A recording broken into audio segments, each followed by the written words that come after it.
علی سیدنا و مولانا محمد وعلی آلہ و اصحابہ اجمعین۔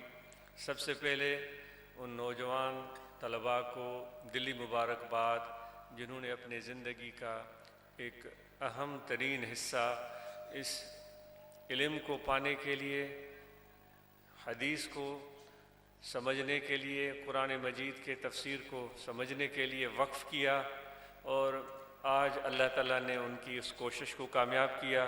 اساتذہ نے ان پر محنتیں کی، آج ان کی دستار بندی ہوئی، تو ان کو دلی مبارکباد ہو، اور اسی طرح ان کے والدین کو دلی مبارکباد ہو۔ ساتھ میں ان نوجوان طلباء کو یہ گزارش کی جائے گی کہ علم کی کوئی حد نہیں ہوتی۔ علم ایک ایسی چیز ہے جس کے بارے میں میرے آقا و مولا حضرت صلی اللہ علیہ وآلہ وسلم کا ارشاد پاک ہے کہ آپ پنگوڑے سے لے کر قبر تک علم حاصل کرتے رہو۔ اس کا یہ ہرگز مطلب نہیں ہے کہ کسی ایک بندے کی دستار بندی ہو جائے تو وہ سمجھے کہ میں نے علم کو پا لیا اور علم کی تکمیل کر لی، نہیں، بلکہ وہ اپنی جستجو، اپنے شوق کو اور زیادہ بڑھائے، کیونکہ علم نبیوں کا ورثہ ہے، میرے آقا و مولا حضرت صلی اللہ علیہ وآلہ وسلم کا ورثہ ہے۔ تو یہ ورثہ کتنا عظیم ورثہ ہے، جس طرح میرے نبی کی شان بلند ہے، اسی طرح جو آپ کا ورثہ ہے وہ بھی بے پایان ہے، بے حساب ہے، بے کنار ہے۔ تو آپ اپنی جدوجہد جاری رکھیں اور ہر وقت ایک نئی بات کو سیکھنے کے لیے تیار رہیں۔ کبھی بھی یہ سوچ میرے نوجوان بچوں آپ کی نہیں ہونی چاہیے کہ ہم صرف سکھائیں گے، ہم صرف سنائیں گے، اور سنیں گے بھی نہیں اور سیکھیں گے بھی نہیں، کیونکہ ہم سن چکے اور ہم سیکھ چکے۔ کبھی بھی نہیں، آپ نے پوری زندگی سیکھنا ہے۔ وہ مشہور کہاوت، مشہور واقعہ تو آپ نے سنا ہوگا، جس کے ہم مقلد ہیں، امام اعظم امام ابو حنیفہ رضی اللہ تعالیٰ عنہ کس طرح علم کی جستجو رکھتے تھے۔ آپ بڑے عالم تھے، فاضل تھے، لیکن ہزاروں عالم اپنے ساتھ بٹھائے ہوئے تھے، اور ان سے تبادلہ خیال کرتے تھے۔ کسی بھی مسئلے کو آخری شکل دینے کے لیے ان ہزار علماء سے تبادلہ خیال کرتے تھے، اور ان علماء میں اکثر و بیشتر آپ کے شاگرد تھے، اس میں کوئی آر محسوس نہیں کرتے تھے۔ اسی طرح جو آپ اور ہم نے یہ واقعہ سن رکھا ہے کہ ایک غیر مسلم، شاید غیر مسلم کوئی شکاری جب بھی آتا آپ سے ملنے تو آپ اٹھ کر کھڑے ہو جاتے۔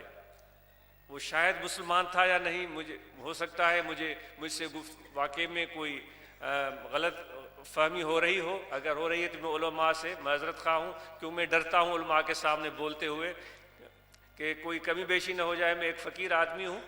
تو وہ اس شکاری کے استقبال کے لیے اٹھ کر کھڑے ہو جاتے تھے۔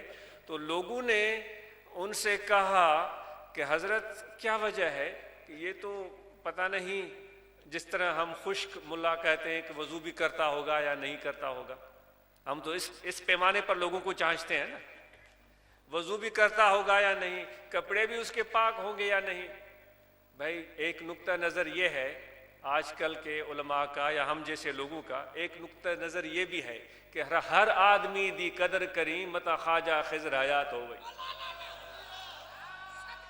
یہ ولیوں کا، اللہ والوں کا نقطہ نظر ہے۔ اب یہ پسند آپ کی ہے جو آپ اپنائیں، کوئی جبر نہیں ہے، کوئی جبر نہیں ہے، دونوں نقطہ نظر آپ کے سامنے ہیں۔ تو اٹھ کر کھڑے ہو جاتے تھے، تو آپ نے فرمایا ہاں ہمیں پتہ ہے، لیکن ان سے ہم نے ایک بات سیکھی تھی، یہ ہمارا معلم ہے اور ہم اس کا ادب کریں گے۔ حضور کیا بات سیکھی تھی؟ آپ نے فرمایا ہمیں پتہ نہیں تھا کہ کتا کب بالغ ہوتا ہے، تو اس بندے سے ہم نے پوچھا تھا، تو اس نے بتایا تھا کہ جب ٹانگ اونچی کر کے وہ پیشاب کرے تو اس کی نشانی کتا بالغ ہو گیا۔ تو اس نے یہ بات ہمیں بتائی تھی، تو اس نے ہمیں ایک علم اور معلومات پہنچائی، تو اس کا ادب ہم پر واجب ہے۔ تو اس شخص کے آنے پر اٹھ کر کھڑے ہو جاتے اور استقبال کرتے، اور آج ہمارا کیا حال ہے؟ آپ اور ہم سے مخفی نہیں ہے، آپ اور ہم سے مخفی نہیں ہے، ہر طرف میں وہ میں کی صدا سنائی دیتی ہے، کوئی ہر شخص یہ سوچتا ہے کہ میری بات سنو، بس فائنل ختم۔ میں ابھی عرض کر رہا تھا کہ امام اعظم ابو حنیفہ رضی اللہ تعالیٰ عنہ اپنے مدرسے میں ہزاروں علماء بٹھائے ہوئے تھے، اکثر ان میں سے ان کے شاگرد تھے، اور ان سے کسی بھی مسئلے پر ہر وقت تبادلہ خیال کرتے رہتے تھے اور کوئی اس میں عار محسوس نہیں کرتے تھے۔ تو میں ان نوجوان طلباء سے عرض کروں گا کہ خدا کے لیے یہ مت سمجھیے گا کہ پگڑی باندھی گئی گویا دماغ کو لاک لگا دیا گیا، یہ لاک نہیں لگایا گیا، یہ لاک نہیں لگایا گیا، بلکہ آپ پر بوجھ رکھا گیا ہے، ذمہ داری رکھی گئی ہے کہ اب پہلے آپ بچے تھے، اب جوان ہو گئے ہیں، اب علم کی جستجو ذمہ داری سے، مزید شوق سے اور جستجو سے کرنی ہے۔ ہمارے استاذ محترم شیخ الحدیث مولانا منتخب الحق قادری رحمۃ اللہ تعالی علیہ جب ہم گئے تھے تو ہمیں کہتے تھے کہ بھئی آج دور ایسا آ گیا ہے کہ علماء بچوں کو پڑھا کر ان کے دماغ کو تالا لگا دیتے ہیں، بھئی اور کسی کی بات نہیں سننی۔ وہ ہمارے استاد فرماتے تھے کہ میرا کام ہے اس تالے کو توڑنا، اس تالے کو کھولنا، اس کے ذہن کو کھولنا، تاکہ وہ حق بات کو سمجھنے کے لیے، ڈھونڈنے کے لیے، سننے کے لیے تیار ہو جائے۔ تو ان بچوں سے یہی گزارش ہے کہ جستجو پیدائش سے لے کر قبر تک میرے نبی نے کہا ہے، تو یہ جستجو جاری رکھیں، تاریخ کو پڑھیں، میرے نبی کے اسوہ حسنہ سیرت مبارکہ کو پڑھیں، پورے مسلمانوں کی تاریخ کو پڑھیں، جو ہمارے پیش رو لوگوں نے اچھے اچھے کام کیے ہیں، ان سے آپ ایک انسپریشن لے سکتے ہیں۔ اگر ہم سے یا ہم سے پیشتر ہم لوگوں سے غلطیاں ہوئی ہیں تو اس سے ہم سبق حاصل کریں، تاکہ آگے جب ہم قدم رکھیں تو ان غلطیوں کو دہرائیں نہیں، بلکہ ہم سوچ سمجھ کر کے کام کریں۔ تو امید ہے کہ آپ تاریخ کو بھی پڑھیں گے، تصوف کو بھی پڑھیں گے، اولیاء کاملین واصلین باللہ کے حالات کو بھی پڑھیں گے، تاکہ آپ کی اصلاح بھی ہو، آپ کی تربیت بھی ہو، آپ کے اندر محبت بھی پیدا ہو، انسانیت بھی پیدا ہو، آپ کے اندر انکساری بھی پیدا ہو۔ ہماری دعا ہے، اور اسی طرح آپ سے بھی گزارش ہے کہ ہمارے ان نوجوان بچوں کے لیے دعا کیجیے گا، کیونکہ ان مدارس میں یہ بچے سال ہر سال اپنے عمر کی قیمتی سال بسر گزارتے ہوئے اس مقام تک پہنچے۔ ان کے لیے دعا کیجیے گا کہ اللہ تعالیٰ ان کو عملی زندگی میں کامیاب کرے۔ بڑے امتحان آئیں گے آپ کے سامنے، آپ کو اپنی ذمہ داریاں اٹھانی ہوں گی، اپنی گھر کی ذمہ داریاں اٹھانی ہوگی، اپنے بچوں کو پالنا ہوگا، اپنے والدین کی خدمت کرنی ہوگی، اپنے دیگر رشتہ دار احباب پڑوسیوں کا خیال رکھنا ہوگا۔ تو یہ جد و جہد سے ہوگا، محنت سے ہوگا، اور محنت میں عظمت ہے، محنت میں عظمت ہے۔ کسی بھی پیر کو، عالم کو، مولوی کو محنت کرنے سے کبھی بھی کترانا نہیں چاہیے۔ جب میرے پیارے پیغمبر نے کہہ دیا القاسب حبیب اللہ، محنت کرنے والا خدا کا دوست ہوتا ہے۔